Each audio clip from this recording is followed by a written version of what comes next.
সদাই প্রেমানন্দে ভাসে এই মহান সতার হরির অভাব। চরিত্র পবিত্র এই জায়গাটায় ধরতে গেলে কয়জন সাধু টেক পেনে তা বলা যাচ্ছে না। এই জন্য উরাকান্দির মত যতটা সহজ ততটা কঠিন। হরিবল সাধুদের ভক্তি অকামনা, এরা তন্ত্র মন্ত্র নাহি মানে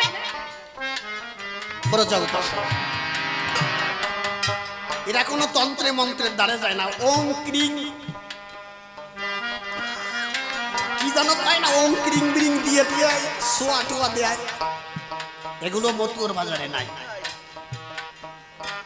আজকের প্রশ্নপত্র কমিটি যেভাবে বলেছে সেইভাবে রাখার চেষ্টা করব, কিন্তু আপনারা যদি একটু লক্ষ্য করে শোনেন তে স্বাদের জায়গায় স্বাদ হয়ে যাবে না। কিন্তু আগে গানটাকে ভালো করে শুনবেন, তারপরে বিচার বিবেচনা বাড়ি গিয়ে করবেন। আর আপনারা যদি বিচার্য যদি আগের থেকে শুরু করেন, বাদাম খাচ্ছ নাকি না? এই গরমে বাদাম খালি তো পাদ হবে না, কও দেখি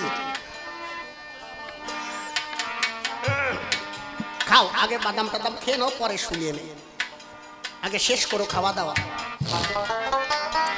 36 বার মহারাষ্ট্রে গেলাম হরিদাস ঘোষার আশ্রমে, বুঝলে বাবা, হরিদাস ঘোষার আশ্রমে গেলাম। তা ওই সকালবেলা ঘোষার যারা শিষ্য, আমি বললাম বাবা তা বাথরুমে যাবো কোন জায়গায়? কাছে মহিলাদের যে সাপ, ও বাথরুমে তুমি জাতি পারবা না, এই বদনা নাও, ফরেস্টে চলে যাও। সর্বনাশ তো, ফরেস্টে যাবো কি জন্য? এটা সরকার মানুষ বলো না, ফরেস্টে যাওয়া যায় নাকি? এখন সেই দিন আছে নাকি? কসে যাও, হাওয়া লাগবে না। কসে ওই জায়গায় গেলে হাওয়া লাগবে না। একজন কসে না না সরকার মশা যাইয়ে না, কেন?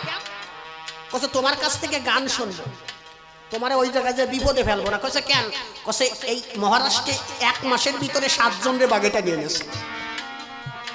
কও পায়খানা আসবে আর এখন কি করব? ঠিক আছে, আরেকজন কসে সরকার মশাই আরো সমস্যা আছে। কি? কসে আমি বদনা নিয়ে গেছিলাম। তা বদনা হচ্ছে চিত্র বদনা, তা তো আমি দেখি নাই, মানে ফুটো। তা যেই বইছি এখন এই জল ভরা শুরু করেছি। এখন ভাবতেছি যে কাজ শেষ করতে করতে জল সব শেষ, তাহলে করবানি কি দিয়া? এখন ও লোক বুদ্ধি করেছে আগে জল খরচ করে নেব, পরে পায়খানা করব।